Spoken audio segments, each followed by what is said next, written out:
Question number 1 कहता है अ 22-year-old girl said that Jean Piaget is a radical constructivist. What does the term radical constructivist mean here? मतलब क्या है radical constructivist का? एक 22 साल की लड़की है जिसने पियाजे की थियरी पढ़ी, मान लीजिए अपने BLEd, DLEd, BTC, JBT जो भी टीचिंग ट्रेनिंग की और वो सीटेट का एग्जाम देने जा रही है और वो कहती हैं कि पियाजे क्या है, एक रेडिकल कंस्ट्रक्टिविस्ट है। जैसे हम आज बैच में पढ़ रहे थे वैसे ही रेडिकल बोले तो उग्र रचनावादी। वाइगॉस्की क्या है, सोशल कंस्ट्रक्टिविस्ट हैं, सामाजिक रचनावादी। दोनों रचनावादी हैं, दोनों बच्चों को एक्टिव रखने की बात करते हैं, बट पियाजे रेडिकल हैं, वाइगॉस्की सोशल है। ठीक, अब उग्र रचनावाद का मतलब क्या है, सिंपल शब्दों में ये पूछा है हमसे। पहला ऑप्शन है learning is done in a controlled environment where teacher acts as a facilitator.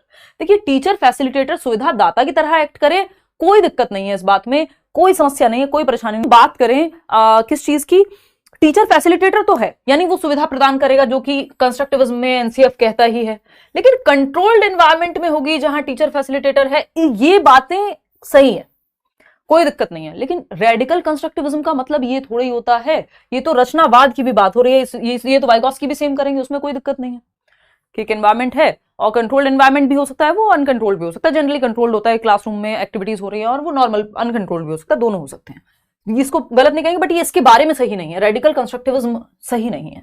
Learning is constructed by the learner and all the knowledge depends on the cognitive structure of the learner. अधिगम का जो निर्माण है वो शिक्षार्थी द्वारा किया जाता है और सारा ज्ञान शिक्षार्थी की संज्ञानात्मक संरचना पर निर्भर करता है, यानी उसका कॉग्निटिव स्ट्रक्चर कैसा है, उसके दिमाग का स्ट्रक्चर कैसा है, उस पर निर्भर करेगा, ये बात हो रही है। या फिर third option learning is done through the traditionalist approach where the teacher acts as a supreme authority. Teacher कोई भी सुप्रीम अथॉरिटी एक्ट नहीं कर सकता। रचनावाद में जहां बच्चा सेंटर में, जहां बच्चा कंस्ट्रक्शन करेगा, ज्ञान की रचना करेगा, तभी रचनावाद कहलाता है। ठीक, learning is built on child's current thinking. देखिए सिर्फ थिंकिंग नहीं है इन्वॉल्व, ये थिंकिंग से जो स्कीमा बनेगा, यानी मेंटल स्ट्रक्चर्स होंगे, प्रीवियस नॉलेज उसमें शामिल होगी ही होगी, है ना, तो वो जो बेसिकली सब कुछ इन्वॉल्व है, जस्ट थिंकिंग नहीं है कि जो लर्निंग है वो सिर्फ थिंकिंग पे बेस्ड है, क्योंकि इससे बेहतर ऑप्शन हमारे पास है। कहां पे है, यहां बी ऑप्शन में। अगर नहीं होता तो हम मजबूरी में चले जाते इसके साथ, क्योंकि कॉग्निशन का मतलब या कॉग्निटिव डेवलपमेंट, संज्ञानात्मक विकास का मतलब, अभी बताया था ना, थिंकिंग, रीजनिंग, कितनी सारी चीजें लिखी हुई थी, सिर्फ सोचना थोड़ी होता है कॉग्निटिव डेवलपमेंट का मतलब। तो जब इससे बेहतर ऑप्शन है अवेलेबल, यानी चिंतन भी है, तर्क भी है, इमेजिनेशन भी है, निर्णय लेना भी है, डिसीजन मेकिंग, प्रॉब्लम सॉल्विंग, किसी समस्या का समाधान करना भी, ये सब काम दिमाग से होते हैं ना, मेमोरी दिमाग में है ना, स्मृति ईरानी नहीं, याद रखने वाली मेमोरी। ठीक, फिर आते हैं परसेप्शन पे। आपके 5 सेंसेस आपके ब्रेन तक इंफॉर्मेशन भेजते हैं और एक पिक्चर क्रिएट होती है, एक नजरिया बनता है। अटेंशन, ध्यान देते हैं आप कहीं पे, जैसे अभी दे रहे होंगे होपफुली क्लास में। भाषा भी आपकी संज्ञानात्मक विकास से ही संबंधित है। तो कॉग्निटिव डेवलपमेंट में तो मेंटल स्ट्रक्चर्स आपके होते हैं जो किसी प्रॉब्लम सॉल्विंग से आए हो, किसी रीजनिंग से आए हो, थिंकिंग से आए हो, इमेजिनेशन से आए हो, इन सब का इस्तेमाल करके एक अलग से धारणा बन सकती है। तो सिर्फ थिंकिंग पे बेस्ड होगा ये कहना गलत है कि करंट थिंकिंग पे ही लर्निंग बेस्ड होती है। ठीक, तो बात क्या चल रही है यहाँ पे, जो रेडिकल कंस्ट्रक्टिविज्म है, यहां learning is constructed by the learner and all the knowledge depends on the cognitive structure of the learner. बच्चे का संज्ञानात्मक संरचना बच्चे की क्या है। अब संज्ञानात्मक संरचना का मतलब क्या, कॉग्निटिव स्ट्रक्चर का मतलब यहां क्या है। देखिए जो रेडिकल कंस्ट्रक्टिविज्म है वो ये कहता है कि हाँ बच्चा इंडिपेंडेंटली अपने ज्ञान का सृजन करेगा, इस बात को आप मान लीजिए। ठीक, तो रेडिकल कंस्ट्रक्टिविज्म की जब हम बात कर रहे हैं, हाँ उग्र रचनावाद जिसको पियाजे बिलोंग करते हैं, रेडिकल कंस्ट्रक्टिविस्ट हैं पियाजे। ध्यान से समझिएगा, थोड़ी सी छोटी सी कहानी है और कहानी में ही जो है सारी बात छिपी हुई है। उग्र रचनावाद की जब हम बात कर रहे हैं तो ये कह रहे हैं totally depends on cognitive structures of the learner. ये करें यहाँ तो एक लर्नर है जिसके दिमाग में कुछ तो मेंटल स्ट्रक्चर्स होंगे, मानसिक संरचनाएं होंगी, कुछ एक तरह से सोचता होगा, समझता होगा, कुछ ज्ञान भरा हुआ होगा, है ना, कुछ प्रोसेस करता होगा, ये सारी thinking, reasoning, problem solving, decision making, attention, memory, perception, सब कुछ होगा। मेंटल स्ट्रक्चर बना, स्कीमा बना अगर मैं कहूं तो। ठीक, स्कीमा एक इंपॉर्टेंट कॉन्सेप्ट है आसान भाषा में कहूं तो। ठीक है बात। अब उग्र रचनावाद यही कहता है कि व्यक्ति का जो इंडिपेंडेंट थिंकिंग है, उसका मेंटल स्ट्रक्चर्स हैं, जो नॉलेज है वो सब्जेक्टिव है। सब्जेक्टिव बोले तो मेरे एक्सपीरियंस के आधार पे, क्योंकि मेंटल स्ट्रक्चर बना कैसे है, एक्सपीरियंस, बच्चे के अनुभव के आधार पे, है ना, जो भी उसका प्रायर एक्सपीरियंस है, प्रायर नॉलेज है, उन सब के आधार पे उसकी थिंकिंग, रीजनिंग, प्रॉब्लम सॉल्विंग, उन सब से एक कंक्लूजन पे वो पहुंचा होगा। तो एक्सपीरियंस के आधार पे। सब्जेक्टिव क्या होता है, एक होता है ऑब्जेक्टिव, जैसे ही आपका क्वेश्चन है कि 4 ऑप्शन है, एक ही सही होगा, ये है ऑब्जेक्टिव, है ना। सन राइजेस फ्रॉम ईस्ट, सूर्य जो है पूर्व से उदय होता है, क्या है, ऑब्जेक्टिविटी है इस बात में। लेकिन सब्जेक्टिविटी क्या है, मैं कहूं मेरे लिए भगवान है, कोई कहे मेरे लिए नहीं है, वो सब्जेक्टिविटी है उस बात में। तो नॉलेज सब्जेक्टिव है, अलग व्यक्ति के अलग अलग एक्सपीरियंसेस पे अलग अलग नॉलेज अलग अलग तरह से परसीव की जा सकती है। तो ये व्यक्ति परक है, वस्तुनिष्ठ नहीं है, व्यक्ति परक है ना। हर बच्चा अपने एक्सपीरियंस के बेस पे अपनी समझ क्रिएट करेगा। ये उग्र रचनावादी कह रहे हैं कि सिर्फ समाज या दुनिया भर नहीं दे रही है उसके दिमाग में, वो अपने अनुभव के आधार पे क्रिएट करेगा। तो second option is the best over here. आगे बढ़ेंगे नेक्स्ट क्वेश्चन पे, क्योंकि आगे बढ़ना जीवन में बहुत जरूरी है। क्वेश्चन नंबर है 2, देखिएगा क्वेश्चन नंबर 2 क्या कहता है। थोड़े से लेंदी लगेंगे प्याजे के क्वेश्चंस, बट अच्छे क्वेश्चंस है, वर्थ इट हैं। एक बार आपकी समझ बन गई तो फिर वाइगॉस्की भी क्लियर हो जाएंगे यहीं से, ठीक। अ class of would be teachers, would be teachers का मतलब क्या है, teacher training, teacher trainees, TT जिसको हम बोलते हैं, वो क्या होते हैं, जब आप बीएड कर रहे हैं, बीटीसी कर रहे हैं, डीएलएड कर रहे हैं, तब आप टीचर ट्रेनिंग कहला रहे हैं। क्या आप अभी टीचर बने नहीं है, वुड बी टीचर हैं, अभी बनने वाले हैं, उसकी ट्रेनिंग ले रहे हैं। तो जब आप एक टीचर ट्रेनी है, were asked to write one critique of Piaget's theory, which of the following student was wrong। तो कुछ विद्यार्थी हैं जो प्यूपिल टीचर्स जिनको हम कहते हैं, उनको एक क्रिटिक, एक आलोचना पियाजे की लिखने को कहा गया। आपको देखना है कि कौन सा बच्चा गलत था, कौन से स्टूडेंट ने गलत आलोचना लिखी है, ठीक है ना, फटाफट से बताएं। तो रितिका कह रही है, रितिका एक स्टूडेंट है, टीचर ट्रेनी है, प्यूपिल टीचर है।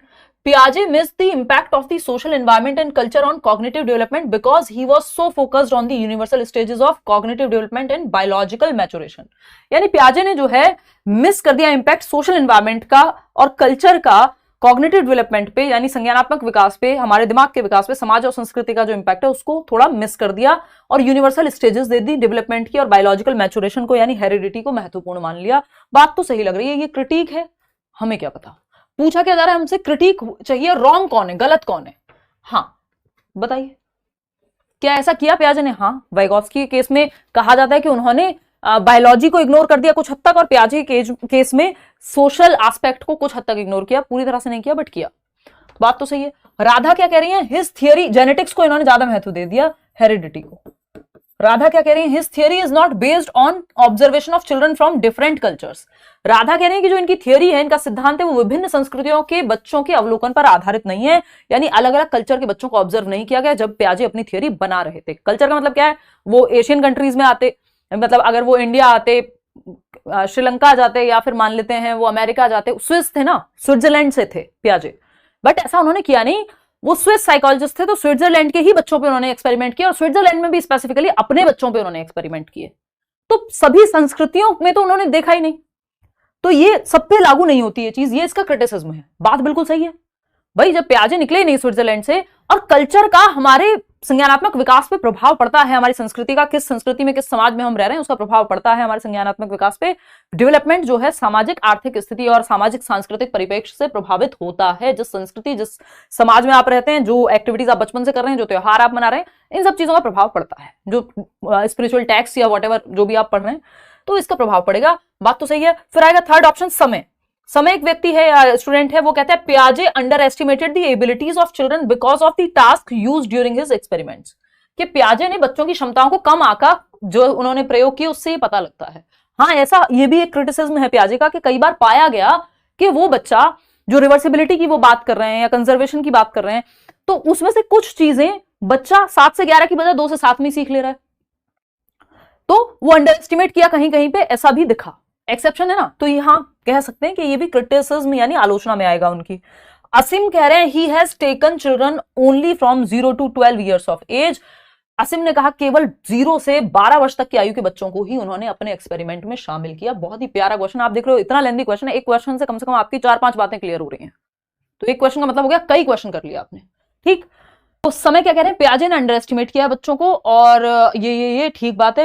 ये बात आपको पहचाननी है कि 0 to 12 years के बच्चों पे एक्सपेरिमेंट किया है क्या? बिल्कुल नहीं, यही गलत है। जो गलत है वही सही है, क्योंकि पूछा ही गलत था। देखो समझना पड़ेगा, मैचुरेशन पे फोकस किया, कल्चर को इग्नोर किया, कुछ हद तक मानी जाती है, इनकी क्रिटिसिज्म है। कल्चर का प्रभाव पड़ता है, not based on observation of children from different culture. हाँ, सारे कल्चर के बच्चे नहीं लिए, सिर्फ स्विट्जरलैंड के बच्चे, वो भी अपने ही बच्चों पे एक्सपेरिमेंट किया, ये भी एक उनका क्रिटिसिज्म है। पियाजे underestimated the abilities of children, बच्चों की एबिलिटीज को अंडर एस्टिमेट किया गया, कई स्टेजेस में देखा गया। ये तीनों ही बातें सही है, लेकिन फोर्थ जो बात है, असीम की बात सही नहीं है। Fourth option is the right answer. देखना कितने लोग दे रहे हैं फोर्थ ऑप्शन। हाँ, तो 32% लोग सिर्फ जवाब दे पा रहे हैं, तो वो भी मैं बता चुकी हूं अभी। तो असीम की बात सही नहीं है। क्यों नहीं है सही? देखो, पियाजे की स्टेजेस डिसकंटिन्यूअस डेवलपमेंट की बात करते हैं पियाजे, यानी असतत है और यूनिवर्सली सेम है। 4 स्टेजेस है ना पियाजे की। SPCF सिंपल आपको फंडा बताया हुआ है ना। शॉर्ट फॉर्म्स ऐसी ऐसी आपको, जो निमोनिक जिनको हम कह सकते हैं, ठीक है। हर एक स्टेज में बच्चा बेहतर बेहतर बेहतर होता जाएगा, संज्ञानात्मक रूप से उसकी क्षमता बढ़ती जाएगी। जन्म से 2 वर्ष, 2 से 7, 7 से 11, 11 से 15 या 11 एंड अबव भी हम कई बार कह देते हैं, है ना। 11 एंड बियॉन्ड भी कह देते हैं। तो ऐसा नहीं है कि 11 से 12, 11 से तो शुरू ही हो रही है वो स्टेज, 11 से 12, 12 साल पे थोड़ी खत्म हो जाएगी। फॉर्मल ऑपरेशनल 11 से तो शुरू होती है।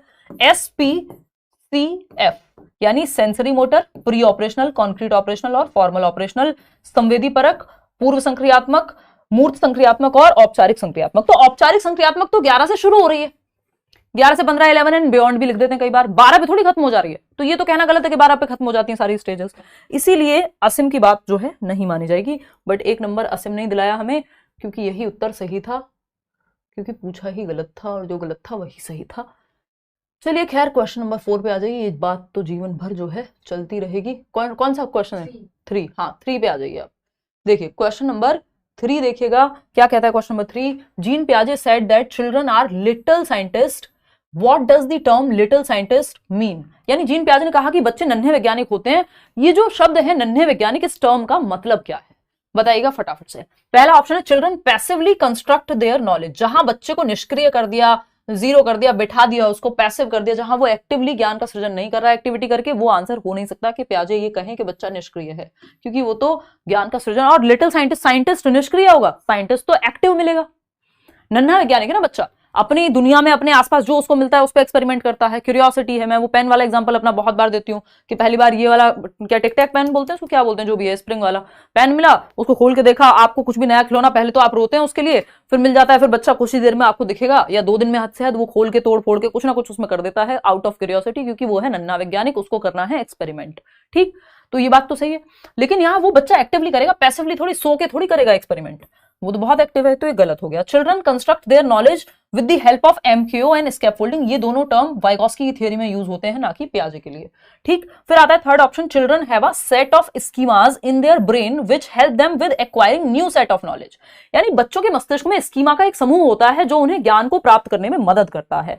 यानी आपके ब्रेन में डेवलपमेंट का एक स्कीमा है, फिर आप उससे कॉग्निटिव डेवलपमेंट भी समझते हैं, फिर पियाजे भी समझ रहे हैं, तो आपके स्कीमास आपको हेल्प करते हैं नई सेट ऑफ नॉलेज को एक्वायर करने में। स्कीमा क्या है? जो ब्रेन में आपके भरा हुआ है, जो एग्जिस्टिंग नॉलेज आपकी है, जो वर्तमान ज्ञान आपका है, जो प्रीवियस नॉलेज है आपकी, जो भी आप आज जानते हैं, वो सब स्कीमा है। आप, अगर हम बात करते हैं कि पियाजे ने कितनी स्टेजेस दिए, आप कहते हैं 4 स्टेजेस, इसका मतलब वो आपके स्कीमा में फीडेड हैं, एडेड हैं। ठीक, तो ये बात तो सही लग रही है। फिर भी फोर्थ ऑप्शन पढ़ेंगे, children actively construct their knowledge, ये बात भी सही लग रही है हमें तो। लेकिन पूछा क्या था?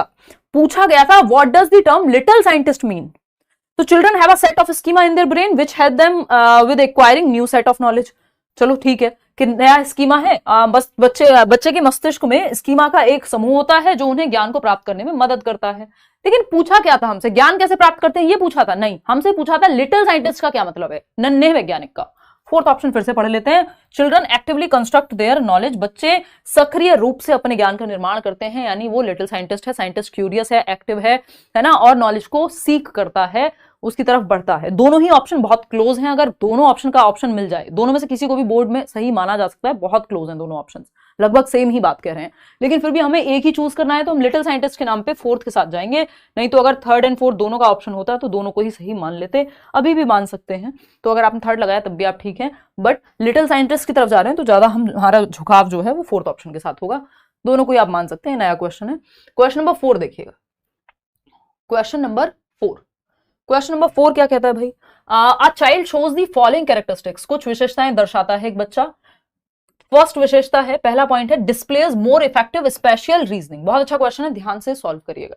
ये क्वेश्चन सिर्फ सही गलत के लिए मत करिएगा, ये क्वेश्चंस जो हैं वो महत्वपूर्ण है आपकी अंडरस्टैंडिंग के लिए, है ना? सही बात है या नहीं?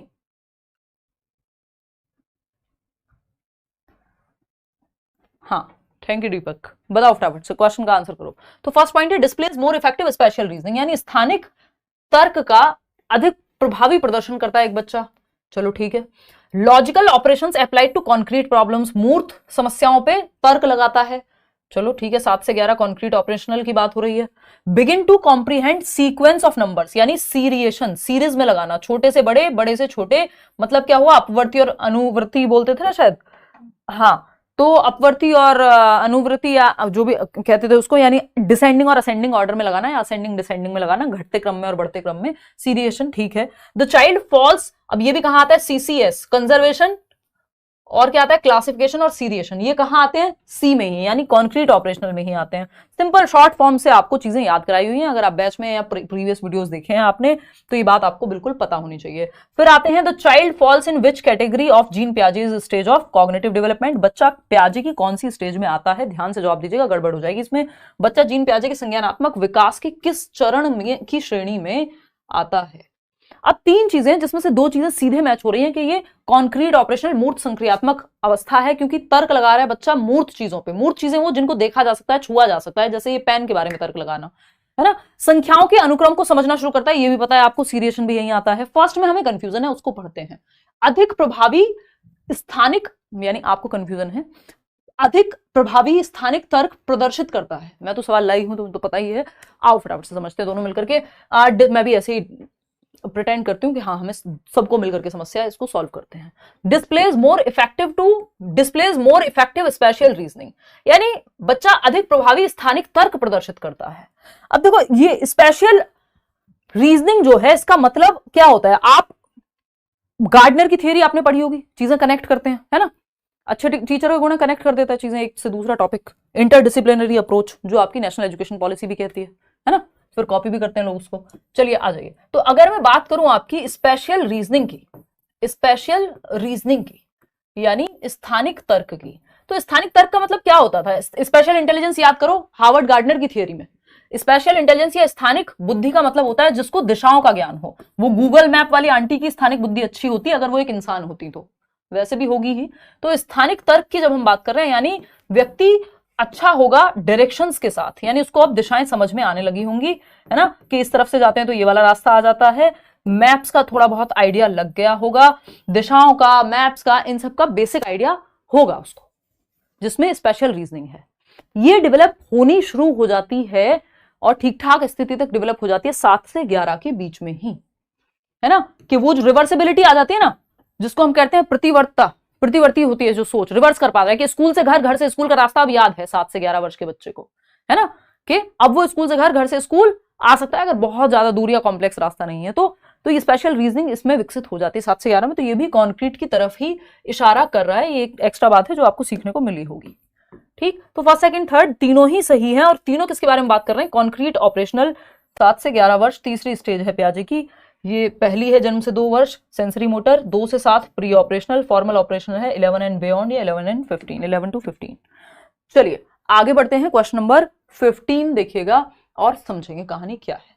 देखिए 5, दिमाग पता नहीं कहां है, फ्लो में चल रहा है। चलो, असर्शन क्या है, अभिकथन और reason. The quantity of thoughts of children is the same as adults and the quality of thoughts is different. यानी एक असर्शन है कि बच्चों के स्टेटमेंट है कि बच्चों के विचारों की मात्रा वयस्कों के समान होती है तथा विचारों की गुणवत्ता भिन्न होती है, यानी quality is different than adults. जो बच्चों की थिंकिंग है, थॉट्स हैं, वो बड़ों से क्वालिटी में अलग होते हैं, क्वांटिटी या अमाउंट में सेम है ऑलमोस्ट। क्या मतलब है इस बात का, यानी बच्चा भी सोचता है, आप भी सोचते हैं, एक 24 साल के व्यक्ति और 4 साल का बच्चा भी सोचता है, लेकिन क्वालिटी अलग है थॉट की। जैसे हम कहते हैं भाई एक पेन की क्वालिटी इस दूसरे पेन से बिल्कुल अलग है, मतलब क्वालिटी का मतलब क्या है, क्वालिटी अलग है। आप अपने बच्चा, 4 साल का बच्चा अपने टूटे हुए पेन के बारे में सोचता है और आप अपने टूटे हुए दिल के बारे में सोचते हैं 24 साल में। मतलब जरूरी नहीं है यही सोचते हैं, ये एग्जाम्पल है जो आपको याद रह जाता है, इसलिए मैं बार बार यूज करती हूँ। ठीक, और निशा अपने झड़े हुए बालों के बारे में सोचती है ना, और ये सेम ही समस्या है इस मौसम में मेरे साथ भी और सबके साथ, तो कोई दिक्कत नहीं है, ज्यादा दिल पे नहीं लेना। अगर हम देखें, the quantity of thoughts of children is the same as adults and the quality of thoughts is different, यानी अमाउंट काइंड डिफरेंट है, प्रकार अलग है चिंतन का या थॉट्स का, अमाउंट तो सेम ही है। बच्चा भी सोच रहा है, आप भी सोच रहे हैं, आपके भी दिमाग में 50 थॉट आते हैं, उसके भी आते हैं। ठीक है, तो ये बात तो ट्रू है। ये असर्शन ट्रू है। रीजन क्या है? The stages of Jean Piaget's क्या जीन प्याजेज, कॉग्निटिव डेवलपमेंट लिखना चाहिए था। द स्टेजेस ऑफ जीन प्याजे आर यूनिवर्सल एंड इनवेरिएंट, यानी जो स्टेजेस हैं प्याजे की वो सार्वभौमिक हैं तथा अपरिवर्तनीय हैं, यानी सारी दुनिया के बच्चों के लिए सेम ही रहेंगी। बात सही है नहीं है? बताओ फटाफट से। पहला ऑप्शन है both A and R are true and R is the correct explanation, या फिर A is true but R is not. देखो ये बात सही है कि अडल्ट्स की थॉट डिफरेंट होता है।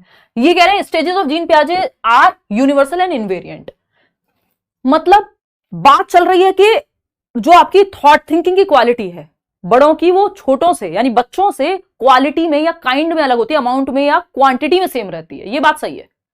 इसका रीजन क्या दिया है? द स्टेजेस ऑफ जीन प्याजे आर यूनिवर्सल एंड इनवेरिएंट।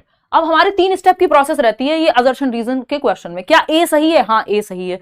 क्या बी सही है? द स्टेजेस ऑफ जीन प्याजे आर यूनिवर्सल, यूनिवर्सल स्टेजेस दुनिया के हर बच्चे के लिए सेम रहेंगी।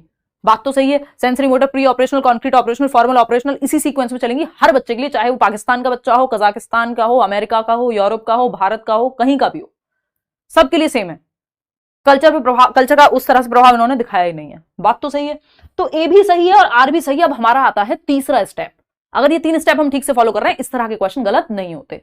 पहला स्टेप भी सही है, दूसरा स्टेप भी सही है। क्या ये दोनों एक दूसरे के लिए सही है? अब ये चेक करना है हमें कि आर ए के लिए सही है या नहीं है। तो द स्टेजेस, ये स्टेजेस यूनिवर्सल हैं, ये कह रहे हैं भाई साहब। अच्छा ठीक है, लेकिन ए क्या कह रहा था? ए कह रहा था क्वांटिटी अलग है, थॉट से, थॉट्स की जो क्वालिटी है वो अलग है, क्वांटिटी सेम है। तो आर तो मैच ही नहीं कर रहा है। को ए में कुछ और बात हो रही थी, आर में कुछ और बात हो रही थी, यानी दोनों अपनी अपनी जगह सही है बट एक दूसरे के लिए बिल्कुल भी सही नहीं है। तो A and R are true but R is not the correct explanation of A. Fourth option is the right answer over here. आगे बढ़ेंगे नेक्स्ट क्वेश्चन पे। नेक्स्ट क्वेश्चन क्या कहना चाहता है देखते हैं। कवि की क्या इच्छाएं हैं पूछने की क्वेश्चन नंबर 6 में। थोड़े से लेंदी हैं प्याजे क्वेश्चन और बनवाए भी गए हैं स्पेशली, देखना एक बार। क्वेश्चन नंबर 6 है, one of the main characteristics of pre operational thought according to Jean पियाजे is dash which refers to the tendency to focus on one aspect of a situation and neglect others। यानी Jean पियाजे के अनुसार पूर्व संक्रियात्मक चिंतन की एक मुख्य विशेषताओं में से एक डैश है जो किसी स्थिति के एक पहलू पर ध्यान केंद्रित करने और अन्य की उपेक्षा करने की प्रवृत्ति को संदर्भित करता है। यानी बच्चे का ध्यान जो है वो इस मग के सिर्फ हाइट पे है या फिर इसकी विड्थ पे है, दोनों पे नहीं है। यानी बच्चा किसी एक चीज पे ज्यादा ध्यान देने के चक्कर में दूसरी चीज भूल जाता है। जैसे 2 बच्चे हैं यदि, और वो मान लेगा जिसकी हाइट ज्यादा है वो बड़ा है एज में, मतलब उसका सारा ध्यान है, हमें बचपन में सबको ऐसा ही लगता था ना, जिसकी हाइट ज्यादा है वो बड़ा है, मतलब हमारा ध्यान सेंटर्ड है सिर्फ एक पहलू पे। तो ये सेंट्रेशन कहलाता है कि एक ही सिचुएशन में। कॉजेशन तो होता है कॉज एंड इफेक्ट, है ना, कि धूप में कपड़े जल्दी सूखते हैं, ये कॉज एंड इफेक्ट का रिलेशनशिप है जो प्रॉपर्ली आता है 7 से 11 में। शुरुआत हो जाती है, बहुत ही अच्छा नहीं होता बट 2 से 7 में, लेकिन 7 से 11 में आ जाता है कॉजेशन। डिसेंट्रेशन यानी अलग अलग एस्पेक्ट देख पाना, जैसे अब आप हाइट भी देख पा रहे हैं, अब आप देख रहे हैं अच्छा हाइट ज्यादा हो सकती है फिर भी व्यक्ति बड़ा या छोटा हो सकता है, हाइट से ही बड़े नहीं होते। या फिर हम ये कह रहे हैं, जो क्लासिक एग्जांपल है प्याजे का कि 2 बीकर हैं, एक पतला है एक चौड़ा है, और चौड़े बर्तन में पानी कम आएगा क्योंकि उसकी हाइट ज्यादा कम है। ऐसा ही सोचेगा बच्चा जब वो ये समझने लगे कि इसको पानी को चाहे इसमें डालो या इसमें डालो क्वांटिटी सेम ही रहेगी, डिसेंटर कर पा रहा है। ट्रांसडक्शन होता है प्री ऑपरेशनल स्टेज 2 से 7 वर्ष में, जब बच्चे को लगता है कि 2 अनरिलेटेड इवेंट्स को जोड़ दिया उसने, है ना, कि कहीं पे बिजली कड़की और आपके घर में इलेक्ट्रिसिटी आई, ये दोनों चीजें रिलेटेड हैं, भगवान जी ने ये काम करके जो है बिजली घर में आ गई है। ये एकदम अनरिलेटेड इवेंट्स हैं, एकदम इलॉजिकल हैं, लेकिन ट्रांसडक्टिव रीजनिंग में ऐसा होता है। ठीक है, तो सेंट्रेशन की जब हम बात कर रहे हैं तो सेंट्रेशन इज द राइट आंसर। केंद्रीकरण के सिर्फ किसी भी एक सिचुएशन के एक ही एस्पेक्ट पे, एक ही पहलू पे फोकस करना, कि इसकी हाइट ही देखना, सिर्फ बीकर की चौड़ाई नहीं देखना, या बच्चे की हाइट के हिसाब से उसको बड़ा और छोटा मान लेना, बाकी पहलू वो कब जन्म हुआ था, क्या स्थिति है, ये सब नहीं देखना। देखो 4 एलिमेंट जो होते हैं प्याजे की थियोरी में, उस पे आएंगे अभी। MESE होता है, वैसे मैं लिख भी देती हूं, अभी आप ये वाला क्वेश्चन कर लो फिर बताती हूं। फटाफट से बताओ question number 7। 4-year-old Aparna says that a button is alive because it helps tie her shirt together. According to Jean Piaget, her thinking is characterized by what? यानी 4 वर्षीय अपर्णा कहती हैं कि बटन जीवित है क्योंकि यह उसकी शर्ट को एक साथ बांधने में मदद करता है। जीन पियाजे के अनुसार उसकी सोच क्या दर्शाती है? बटन जीवित है, यानी निर्जीव चीज को, यानी ये मान लीजिए ये बटन है, उसको लग रहा है बटन जीवित है, तो निर्जीव चीज को सजीव मानता है बच्चा। पेन गिर गया तो उसको चोट लगी होगी, यानी लिविंग को नॉन लिविंग मानता है बच्चा। सॉरी उल्टा बोल दिया, नॉन लिविंग को लिविंग मानता है। ठीक, तो ये होती है एनिमिस्टिक थिंकिंग, और 4 साल की बच्ची है तो 2 से 7 वर्ष में होती है एनिमिस्टिक थिंकिंग, स्पेशली 2 से 4 के बीच में। ठीक, तो ये सजीव चिंतन है, सजीववादी चिंतन है। ट्रांसडक्टिव तो 2 अनरिलेटेड इवेंट्स को एक साथ जोड़ देना कि मेरी बॉल भी गोल है, चंदा मामा भी गोल है, चंदा मामा मेरी बॉल जैसे हैं, ये एकदम 2 अनरिलेटेड बातों को जोड़ देना कहीं से भी। ठीक, सेंट्रेशन होता है किसी भी एक पहलू पे ही ध्यान देना। हाइपोथेटिकल डिडक्टिव रीजनिंग तो 11+ ईयर्स में आएगी, बहुत ही हाई लेवल थिंकिंग हो गई। तो second option is the only right answer. निर्जीव को सजीव समझ रही है बच्ची जो है। क्वेश्चन नंबर 8 देखिएगा, क्वेश्चन नंबर 8 जवाब दीजिएगा। MESE पूछ रहा था कोई, मैं इतने बताती हूँ, दे दिया ना पोल, ठीक है। MESE ये मैं अभी नेक्स्ट क्वेश्चन के बाद बताऊंगी, पोल जब नहीं दिया होगा निशान ने। ये 4 एलिमेंट्स हैं पियाजे की थ्योरी में, 4 तत्व हैं, 4 स्टेजेस से अलग हैं। इन 4 तत्वों पे पूरी जो स्टोरी है, पूरी जो थ्योरी है वो बेस्ड है। ठीक, फटाफट से बताएंगे बिना इधर उधर की बातें करे। 8 देखिएगा, एक एक डाउट क्लियर करके जाइएगा, घर पे ही हो वैसे आप। क्वेश्चन नंबर 8 कहता है as per Jean Piaget's theory of cognitive development which of the following ability distinguishes concrete operational thinking from pre-operational thinking। यानी जो कॉन्क्रीट ऑपरेशनल थिंकिंग आपको पता है 7 से 11 वर्ष, इससे प्री ऑपरेशनल से ये कैसे अलग है 2 से 7 वर्ष। ठीक, SPCF में P पहले आएगा फिर C आएगा। इन दोनों में की डिफरेंस क्या है थिंकिंग में? कोऑर्डिनेशन ऑफ सेंसेस, तो सेंसेस की बात तो जन्म से 2 में हो जाती है। डिसेंटरिंग, हाइपोथेटिकल डिडक्टिव रीजनिंग तो अभी 11+ ईयर्स में आएगी, इसका तो कोई काम ही नहीं है, इसका भी कोई काम नहीं है। ऑब्जेक्ट परमानेंस 0 to 2 ईयर्स में आ जाती है कि आपके सामने कोई चीज है, बच्चे के सामने जो खिलौना नहीं है वो उसके लिए भी रो पाएगा, उसे भी ढूंढेगा, यानी वस्तु स्थायी हो गई है दिमाग में। ठीक, लेकिन डिसेंट्रेशन है जो मुख्य रूप से अलग करता है प्री ऑपरेशनल और कॉन्क्रीट ऑपरेशनल को, यानी पूर्व संक्रियात्मक और मूर्त संक्रियात्मक को। डिसेंटर करने का मतलब है कि अब बच्चे को ये समझ आ जाता है कि शेप और साइज चेंज होने पे क्वांटिटी सेम रहती है, यानी अगर आप इस पतले बर्तन से इस चौड़े बर्तन में डालते हैं कोई चीज तो क्वांटिटी सेम ही रहेगी। ऐसा नहीं है कि 2 रुपए के 5 सिक्के ज्यादा हो गए 10 रुपए के नोट से, वो अलग अलग पहलू किसी चीज के देख पाएगा। तो डिसेंट्रेशन जो है वो मुख्य क्वालिटी है जो दोनों स्टेज की थिंकिंग को डिफरेंशिएट जिसकी वजह से किया जा सकता है। क्वेश्चन नंबर 9 देखिएगा और बताइएगा फटाफट से। ठीक, अकॉर्डिंग टू जीन पियाजे role of the teacher is to, यानी जीन पियाजे के अनुसार शिक्षक की भूमिका क्या है? बहुत इंपॉर्टेंट, बहुत अच्छा क्वेश्चन है, इसमें आप फंसेंगे, ध्यान से जवाब दीजिएगा। अब ए है provide opportunities to create disequilibrium, असंतुलन पैदा करने के अवसर प्रदान करना। पता नहीं हमें, तो आप देखिए। बी ऑप्शन है use methods that require discovery and construction, यानी उन तरीकों का उपयोग करना जिनमें खोज और निर्माण की आवश्यकता होती है, यानी बच्चा एक्टिव है यहां पे भी। फिर आता है third option focus on product rather than process. ये कहना गलत है क्योंकि प्रोसेस पे हमें प्रक्रिया पे फोकस करना होता है, प्रोडक्ट तो फाइनल प्रोडक्ट हो गया, और लर्निंग क्या है? प्रोसेस है एक, है ना? या जितनी भी हम बात कर रहे हैं सोशलाइजेशन की, डेवलपमेंट की, ये सब प्रोसेसेस ही तो हैं। ठीक है, बात सही है या नहीं? डी ऑप्शन है give lectures to students for ease of learning, सीखने में आसानी के लिए छात्रों को व्याख्यान देना।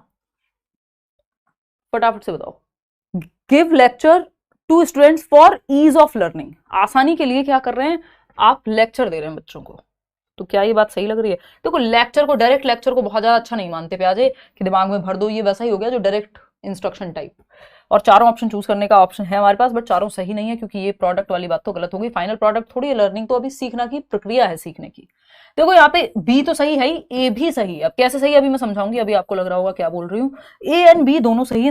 देखो एक बार, तो यहाँ पे क्या, provide opportunities to create disequilibrium. Disequilibrium का मतलब है चैलेंज क्रिएट करना। बच्चे के लिए उन्होंने डायरेक्ट डिसइक्विलिब्रियम शब्द नहीं यूज किया है, बट सेंस वही है, चैलेंज क्रिएट करना, यानी ऐसे अवसर प्रदान करो जहां बच्चा चैलेंज हो, जहां उसका दिमाग लगे कि अरे यार, ये जैसे आज आप क्वेश्चंस कर रहे हैं कि क्या ये सही है या नहीं, अच्छा इसमें क्या होगा, वो अपनी थिंकिंग को एक डिसइक्विलिब्रियम में डाल रहा है। एकोमोडेशन और एसिमिलेशन के बीच में कहीं स्थिति बन रही है, पुराना समझ नहीं आ रहा, अच्छा दोनों दिमाग पे जोर डल रहा है, अडेप्ट करने की कोशिश करेगा। तो उससे क्या होगा, उसका कॉग्निटिव स्ट्रक्चर, उसका स्कीमा अपडेट होगा, बेहतर होगी समझ, कॉग्निटिव डेवलपमेंट बेहतर होगा, उसकी thinking, reasoning, problem solving, attention, memory, perception, ये सब एक साथ काम में आएंगे। जब भी चैलेंजिंग सिचुएशन होती है तो ब्रेन डेवलप होता है ना, मतलब पढ़ने के सेंस में। तो जब आप 9th से 10th में जा रहे हैं तो चैलेंजिंग मिल रही है ना सिचुएशन, तो हर बार डिसइक्विलिब्रियम क्रिएट हो रहा है। इक्विलिब्रियम क्या है, जो दिमाग में है और जो बाहर है, यानी जितना आपको आता है उसी तरह के क्वेश्चंस आप कर लेते हैं, बात बराबर होगी। जबकि टीचर को क्या करना है, ऐसी सिचुएशन देनी है जहां थोड़ा सा चैलेंजिंग, जिस लेवल पे बच्चा है उससे हल्का सा ऊपर, जिससे वो चैलेंज महसूस करे और जहां जरूरत हो फिर हेल्प भी हो। तो वो खुद पहुंच जाए सही बात तक, तो only A and B are true, बाकी के दोनों जो हैं वो सही नहीं है। यहाँ पे इक्विलिब्रियम और डिसइक्विलिब्रियम की हम बात करते हैं। ये जो 4 एलिमेंट्स हैं पियाजे की थ्योरी में, मैचुरेशन का मतलब है हेरिडिटी या जेनेटिक्स। तो पियाजे कह रहे हैं बायोलॉजी महत्वपूर्ण है, जैविकता महत्वपूर्ण है, maturation is highly related to heredity, यानी आपकी आनुवंशिक क्षमताओं का समय के साथ अनफोल्ड होना मैचुरेशन है ना। तो अनफोल्ड होना कैसे, आपके दांत समय के साथ निकलते हैं, आप तो खुद से नहीं निकालते हैं। बच्चे के हाथ पैर तो जन्म से होते हैं, लेकिन क्या वो चलना जन्म से सीख सकता है? नहीं। मैचुरेशन यानी जब परिपक्वता आएगी तब सीखेगा।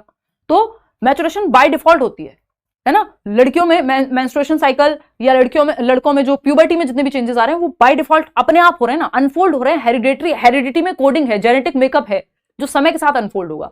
तो पियाजे कह रहे हैं कि जेनेटिक्स इंपॉर्टेंट है, हेरिडिटी इंपॉर्टेंट है, बायोलॉजी इंपॉर्टेंट है आपके विकास के लिए, आपके दिमाग के विकास के लिए। एज के अकॉर्डिंग समझ आपकी बेटर होती है या बेहतर होती है। जो 7 से 11 में लॉजिक आ रहा है वो शायद जन्म से 2 वर्ष में नहीं आएगा, शायद क्या आएगा ही नहीं। ठीक, तो ऑब्जेक्ट परमानेंस इस एज में, जो भी एज की बात कर रहा है इसका मतलब वो हेरिडिटी को महत्वपूर्ण कहीं ना कहीं मान रहा है। फिर आती है यहाँ पे बात एक्सपीरियंस की, यानी अनुभव। बच्चे को एक्टिविटी कराओ, एक्सपीरियंस का दूसरा मतलब यहाँ अनुभव से हो सकता है।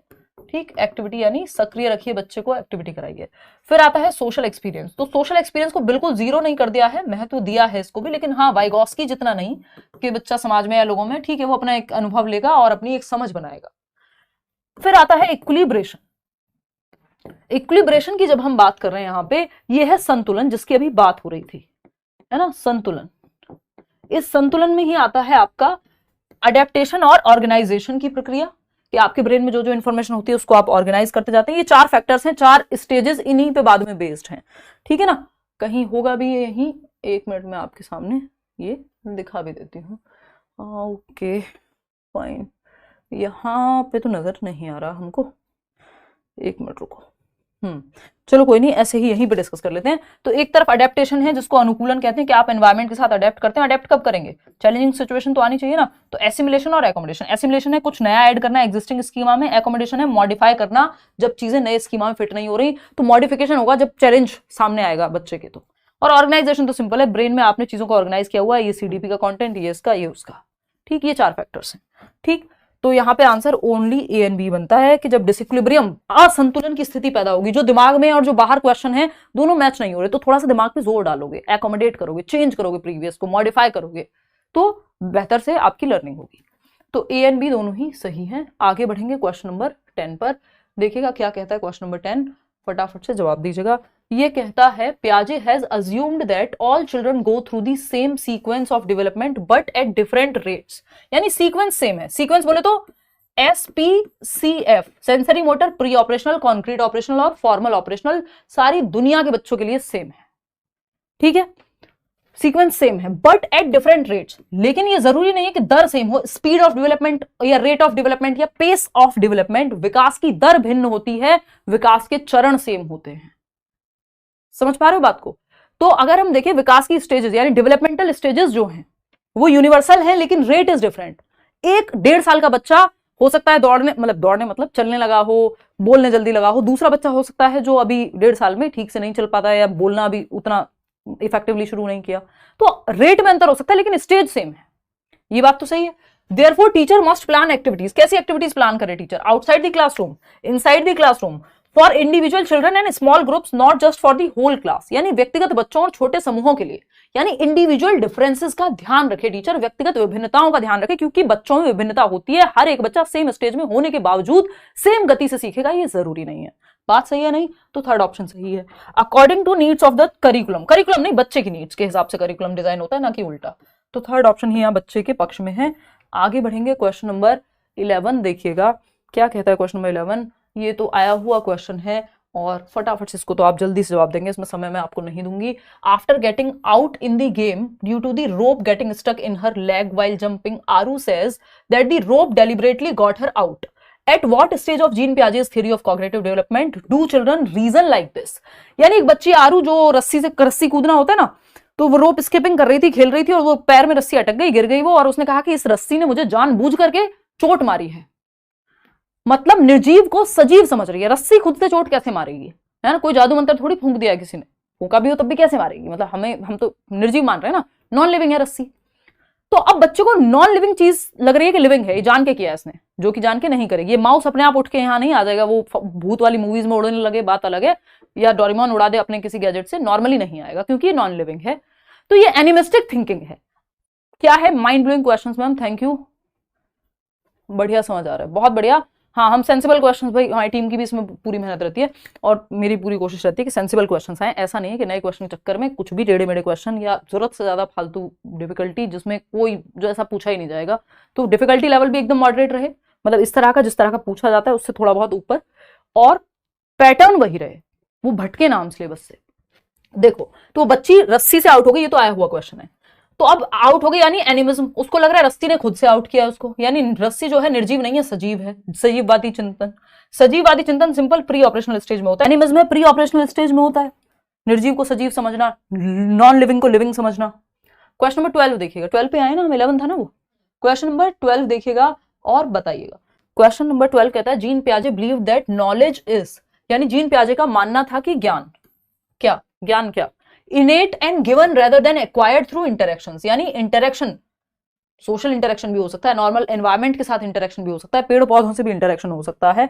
बच्चा इंटरेक्शन के थ्रू ज्ञान को अर्जित करता है, ये बात पियाजे कह रहे हैं। लेकिन ये नहीं कहा उन्होंने कि इनेट है, किसी ने भर दिया है दिमाग में पहले से। समय के साथ आप ज्ञान का सृजन करोगे, एक्टिवली कंस्ट्रक्ट करोगे। बेशक मेच्योरिटी से, बायोलॉजी से, हेरिडिटी से, जेनेटिक्स से क्षमता मिल गई है आपको, लेकिन वो सृजन तो खुद ही करना पड़ेगा।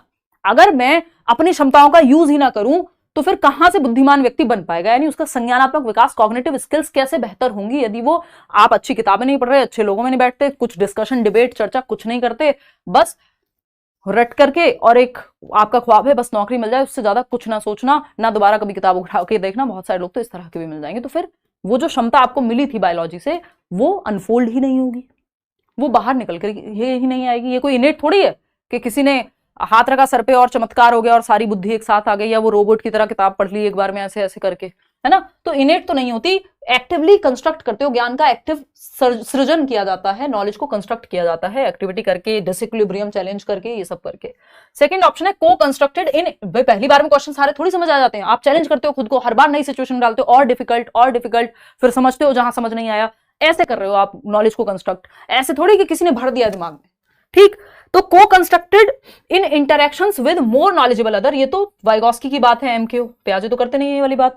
A visible behavioural change that can be measured with reliability, देखो व्यवहार में परिवर्तन जिसको मापा जा सके, ये व्यवहारवादी लोग बात करते हैं, स्किनर जैसे, थॉर्नडाइक जैसे, पैवलव जैसे, है ना, कि माप सकते हो आप व्यवहार में परिवर्तन अधिगम है। जरूरी नहीं है व्यवहार में परिवर्तन ही अधिगम हो, कई बार आपको चीजें आती होंगी और आप नहीं प्रदर्शित करना चाह रहे हो, मन नहीं है बच्चे का आज पेपर में लिखने का, आता है उसको टॉपिक, तो क्या वो लर्निंग नहीं हुई? लर्निंग तो हो गई है उसको। तो ये बेसिकली व्यवहारवादी थॉट है, रचनावादी नहीं है। पियाजे बिल्कुल इसको सपोर्ट नहीं करेंगे, बिहेवियरिस्टिक थॉट है, कंस्ट्रक्टिविस्ट नहीं है।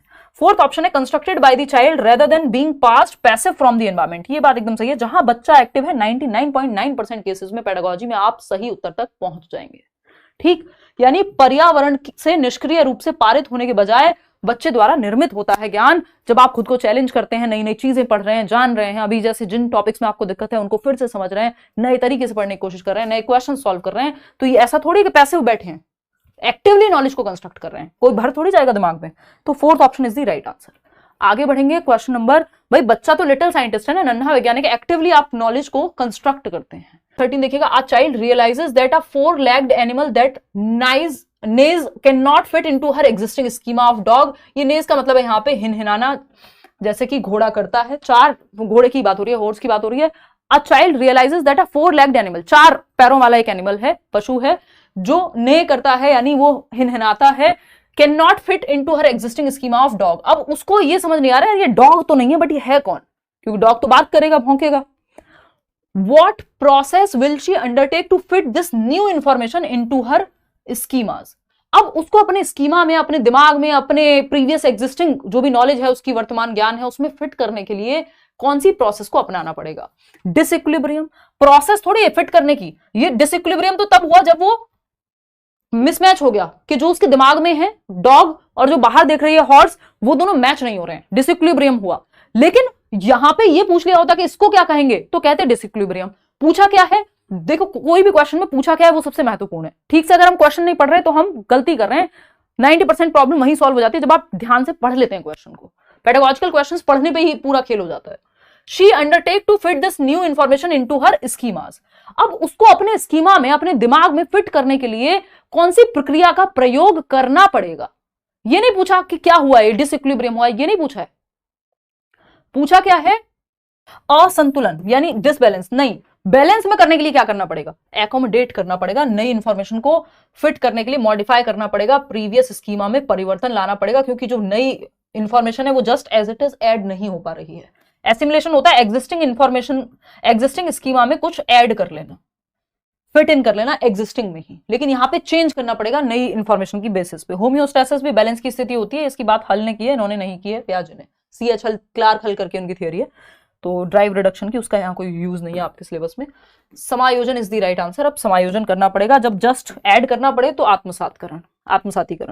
क्वेश्चन नंबर 14 देखिएगा, क्या कहता है भाई क्वेश्चन नंबर 14, फटाफट से जवाब देंगे। क्वेश्चन नंबर 14 कहता है, in Piaget's theory of cognitive development what is the goal of the concrete operational stage.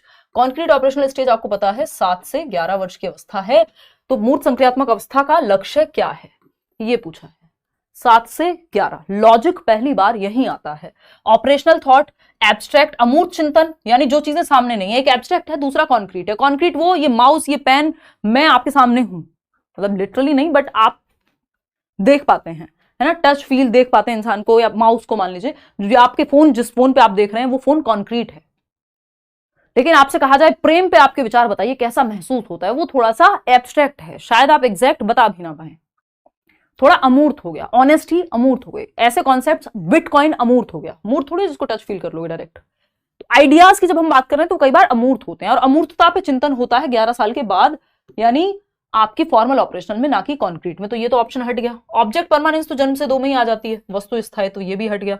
Symbolic thought, ये भी 2 से 7 वर्ष में हो जाता है, कि आप हैरी पॉटर की झाड़ू पे, या शक्तिमान बन रहे हैं, आप शक्तिमान बन नहीं जा रहे हैं, बस सिंबॉलिक है ना। कई बार जब आप ईश्वर की पूजा भी कर रहे हैं, कोई मूर्ति की पूजा कर रहे हैं, तो हम कह सकते हैं वो सिंबॉलिक है, डायरेक्ट ईश्वर थोड़ी आए, वो बना के तो किसी व्यक्ति ने दी है।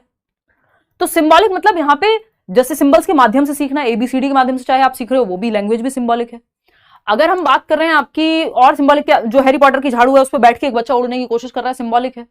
घोड़ा बना करके पिताजी को बैठ करके उनके ऊपर चलाने की कोशिश कर रहा है, सिंबॉलिक है। Common examples. लेकिन ऑपरेशनल थॉट, यहां पे कॉन्क्रीट ऑपरेशनल स्टेज में देखिए, ऑपरेशनल जो वर्ड है वो यूज ही पियाजे की थ्योरी में इसलिए होता है, ऑपरेशनल का मतलब है लॉजिक, तो संक्रियात्मक चिंतन या लॉजिकल थिंकिंग। ऑपरेशन का मतलब क्या है, लॉजिक, तर्क आ गया बच्चे में पहली बार। इंडक्टिव रीजनिंग, इंडक्टिव क्या होता है, एग्जाम्पल टू रूल जाना। आगमनात्मक चिंतन, निगमनात्मक बोलते हैं आई थिंक, जो भी बोलते हैं हिंदी में, यानी उदाहरण से नियम की ओर जाना। तो लॉजिक आ गया, ऑपरेशनल स्टेज में लॉजिक आ जाता है। प्री ऑपरेशनल, इसीलिए स्टेजेस का नाम क्या है, प्री ऑपरेशनल। तो प्री का मतलब अभी ऑपरेशन नहीं आया, लॉजिक नहीं आया। कॉन्क्रीट ऑपरेशनल, हाँ लॉजिक आ चुका है, ठीक। फॉर्मल ऑपरेशनल मतलब ऑपरेशंस अब फॉर्मली एब्स्ट्रैक्ट लेवल पे भी आ गए, अमूर्त अवधारणाएं भी आ गई हैं, ठीक। तो ये एक बात हुई। आगे बढ़ेंगे नेक्स्ट क्वेश्चन पे। नेक्स्ट क्वेश्चन क्या है, क्वेश्चन नंबर है 15। देखिएगा क्वेश्चन नंबर 15। क्वेश्चन नंबर 15 क्या कहता है, क्वेश्चन नंबर 15 कहता है, the psychologist who discovered that children's perception of reality is not learned from adults but is constructed.